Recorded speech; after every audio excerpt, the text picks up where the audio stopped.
Listen and repeat. History of the United States by Charles A. Beard and Mary Ritter Beard. Part 1, The Colonial Period. Preface. Please, repeat.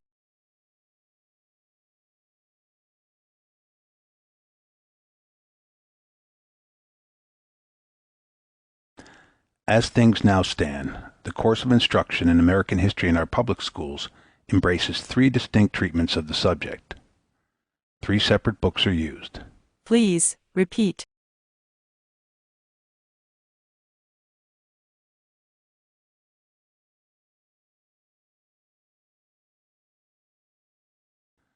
First, there is the primary book, which is usually a very condensed narrative with emphasis on biographies and anecdotes.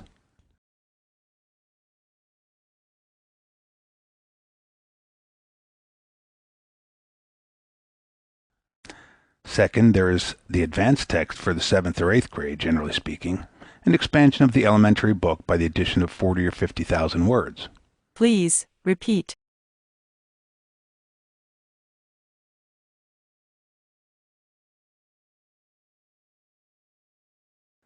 Finally, there is the high school manual.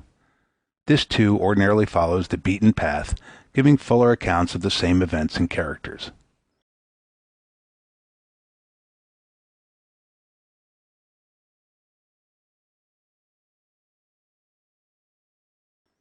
To put it bluntly, we do not assume that our children obtain permanent possessions from their study of history in the lower grades.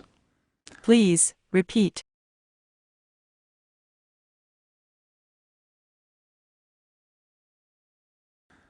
If mathematicians followed the same method, high school texts on algebra and geometry would include the multiplication table and fractions.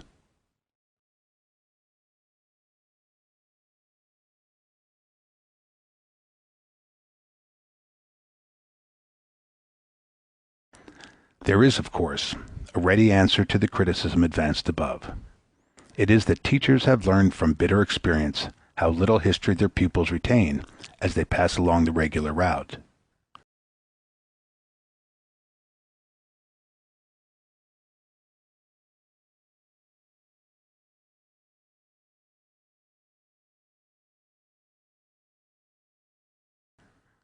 No teacher of history will deny this. Still, it is a standing challenge to the existing methods of historical instruction. Please, repeat.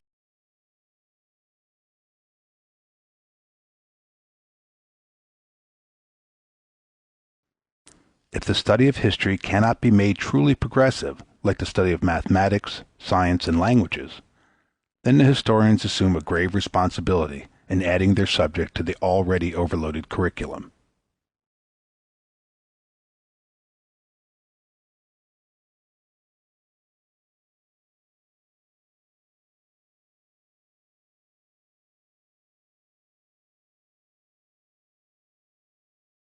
If the successive historical texts are only enlarged editions of the first text, more facts, more dates, more words, then history deserves most of the sharp criticism which it is receiving from teachers of science, civics, and economics.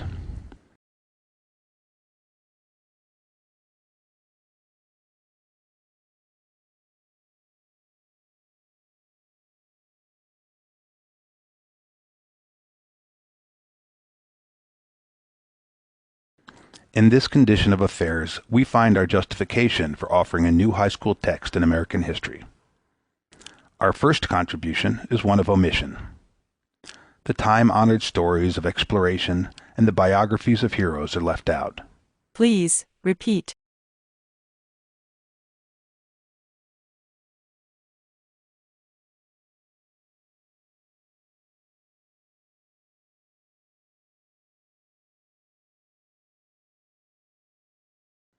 We frankly hold that, if pupils know little or nothing about Columbus, Cortez, Magellan, or Captain John Smith by the time they reach the high school, it is useless to tell the same stories for perhaps the fourth time.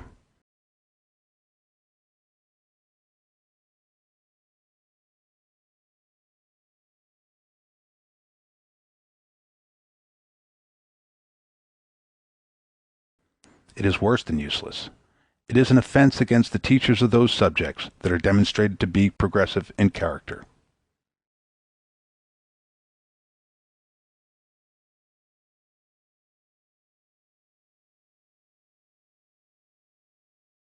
In the next place, we have omitted all description of battles.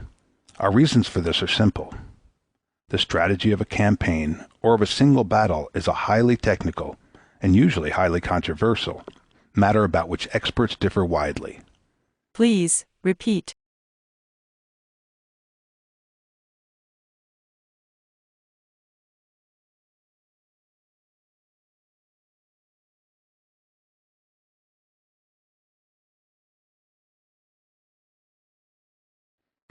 In the field of military and naval operations, most writers and teachers of history are mere novices. To dispose of Gettysburg or the Wilderness in 10 lines or 10 pages is equally absurd to the serious student of military affairs.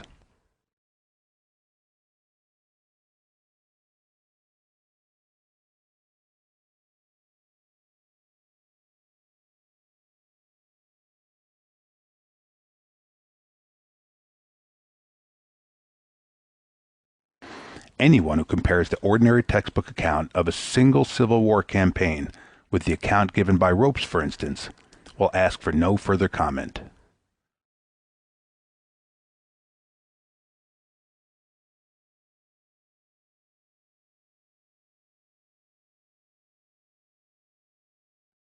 No youth called upon to serve our country in arms would think of turning to a high school manual for information about the art of warfare.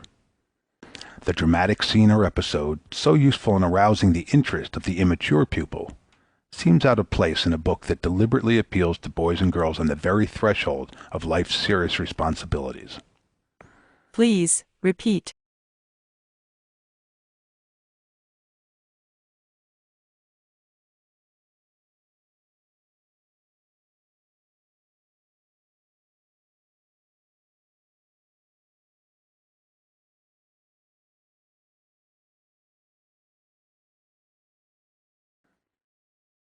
It is not upon negative features, however, that we rest our case. It is rather upon constructive features. First, we have written a topical, not a narrative history. We have tried to set forth the important aspects, problems, and movements of each period, bringing in the narrative rather by way of illustration.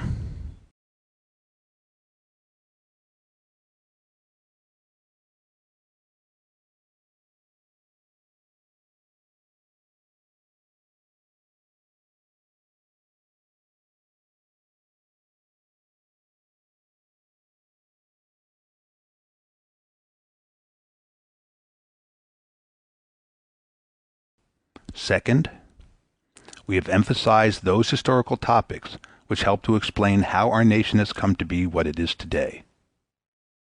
Third, we have dwelt fully upon the social and economic aspects of our history, especially in relation to the politics of each period. Please, repeat.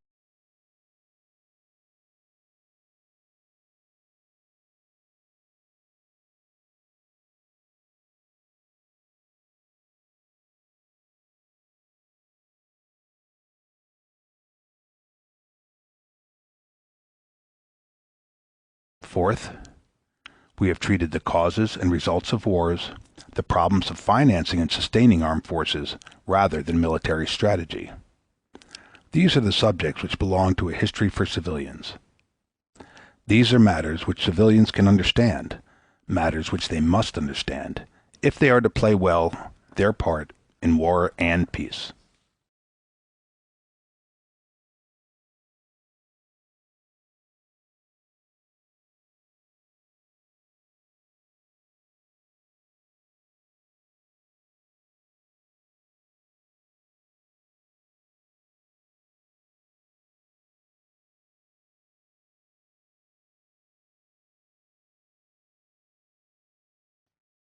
Fifth, by omitting the period of exploration, we have been able to enlarge the treatment of our own time.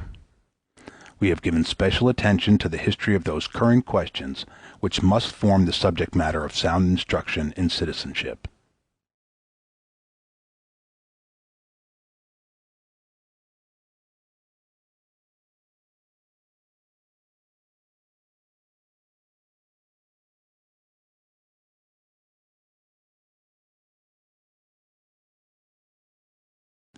Sixth, we have borne in mind that America, with all her unique characteristics, is part of a general civilization.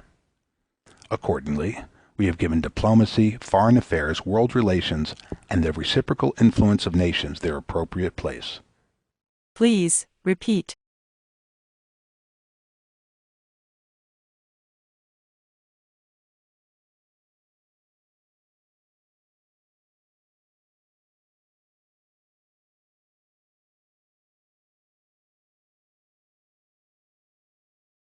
Seventh, we have deliberately aimed at standards of maturity.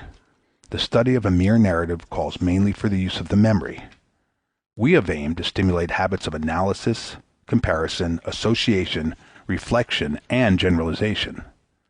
Habits calculated to enlarge as well as inform the mind. We have been at great pains to make our text clear, simple, and direct. But we have earnestly sought to stretch the intellects of our readers, to put them upon their mettle. Please, repeat.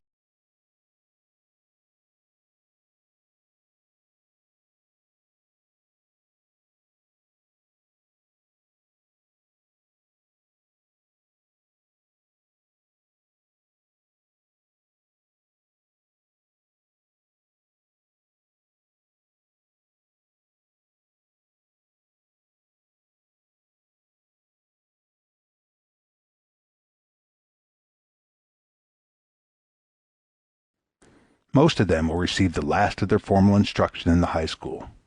The world will soon expect maturity from them. Their achievements will depend upon the possession of other powers than memory alone. The effectiveness of their citizenship in our republic will be measured by the excellence of their judgment as well as the fullness of their information.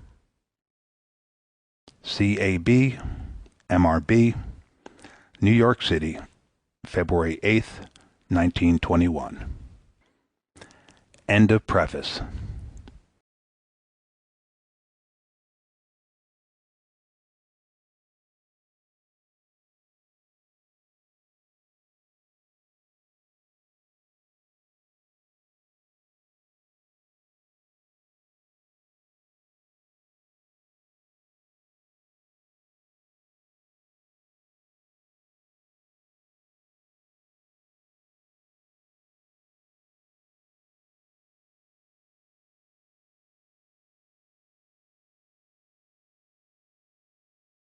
This is the end of this lesson. See you in the next one.